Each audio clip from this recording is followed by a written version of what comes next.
program, there was a rarity. And I said, Dad, that's crazy. I'm going to go out and teach a class for women and money. And when I started teaching a class for women and money, here's what I learned. Here are the things that make women different than men when it comes to money. Women, first of all, live longer than men, which means they need more money than men do. The average age of widowhood in America when I wrote that book originally was 57, Stephen. Now it's 59. Okay, you do all these shows on longevity. It seems like everybody's living forever. They're not. Okay, the average age of widowhood in America is 59 years old. When you say widowhood, you mean the age in which a woman becomes a widow? Exactly. They're married and they lose their husband. Okay, so women are often wiped out when that happens financially. The second thing is that women are hurt more than men when it comes to divorce. The third thing that affects women is that they work fewer years. I'm like, these are just the statistical realities. Women work fewer years than men because they have children. So that's an average of somewhere between 7 to 11 years less, and that's less money going into Social Security, retirement accounts, and it affects their earnings. And often they earn less. So what I have taught for nearly 30 years now is, as a woman, I don't care what your situation is. I don't care if you're an entrepreneur. I don't care if you're a stay-at-home mother. I don't care if you're married to a local bank president. I don't care if you're married, single, widowed, divorced. As a woman, you have to be in charge of your finances. Period. Drop the mic. End of discussion. You can't delegate your financial well-being to anyone else. You have to be in charge. Now, I will also tell you, Stephen, that women make better investors than men. They make better investors than men because often women don't trade like men do. And they do more research before they invest, and their performance is better. They're way better at long-term investing than men are. I heard some stats once upon a time that men are the majority of the gambling addicts. Well, I'm sure they're the majority of the gambling addicts. And also when you look at trading, because trading's become a very big thing, but trading's always been a thing. Trading meaning? Trading, like trading stocks, buying and selling stocks. Now it's buying and selling cryptocurrency, buying and selling options. All of these things are primarily men doing it. And they don't make money because the bulk of people who trade lose money day in, day out, and year out. I teach a philosophy, which is this: your money and your investments should be boring. Your life should be interesting. Your investments should be boring. If someone's coming to a cocktail party talking about their investments and it's exciting, something's wrong with it. Why? Because sexy is how you go broke when it comes to money. Boring is beautiful when it's about your wealth. So even driving over here, my son was just like, Dad, why aren't you trading Tesla stock? I'm like, you know why I'm not trading Tesla stock? Because you can't make money trading. You got to figure out when to buy, when to sell.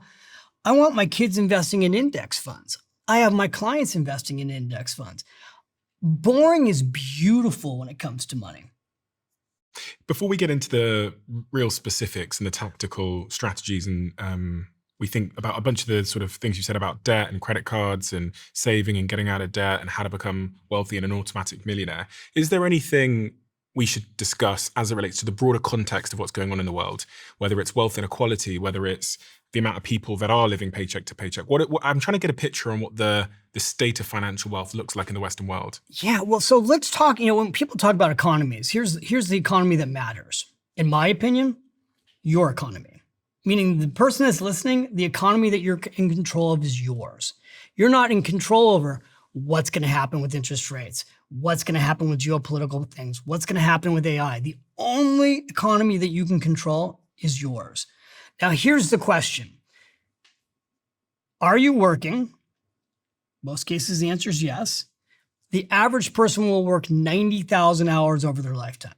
So if you are a dual income household, you're going to work somewhere between 90 to 200,000 hours, the two of you, over your lifetime. You're going to actually make millions of dollars over your lifetime. The question is, with your own economy, are you going to keep any of the money? And the sad thing for many people is that they're not. I say most people have what I call a no plan plan. Money comes in, money goes out. And they say, well, I don't know where the money all went. And I go, that's called the no plan plan. A person who's an automatic millionaire, the moment money comes in, they have a plan for exactly where it's going to go. And that starts with paying themselves first, automatically. A lot of people listen to this, and if I go back just over 10 years in my life, I would have been sat listening to this conversation in £7,000 of debt. And I would have thought, God, like, becoming a millionaire, that's a million miles away. No pun intended.